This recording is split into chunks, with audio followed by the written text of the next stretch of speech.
You've been playing outside on the hottest day of summer. The sun has been blasting its hot rays at you, and you suddenly start to feel dizzy. Oh no. I'm afraid you have a heat stroke and need help immediately. A heat stroke is when your body's temperature regulation shuts down and you're no longer able to cool off. As a result, the body's temperature rises rapidly.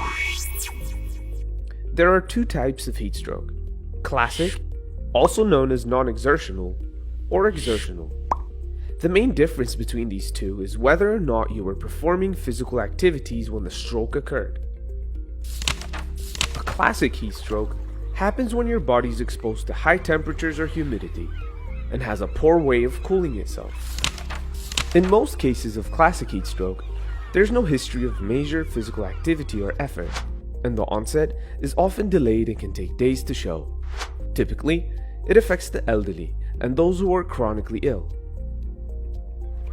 Exertional heat stroke can occur with vigorous hot weather activities. As you all know, exercise can lead to an increase in the core body temperature, and to do that on a hot summer day is not the best idea. It is most commonly seen in athletes and outdoor workers, or it can happen to anyone who's spent a little too much time under the sun exerting themselves. If you experience a heat stroke, you might notice any of the following symptoms: high body temperature, confusion, dizziness or slurred speech, nausea, vomiting or diarrhea, muscle weakness or cramps, rapid breathing, headaches or even seizures. And these symptoms are the same in adults and children. The diagnosis of a heat stroke is made clinically. Being recently exposed to direct heat, having a high core temperature, and developing classic symptoms is usually enough to tell whether someone is experiencing a heat stroke.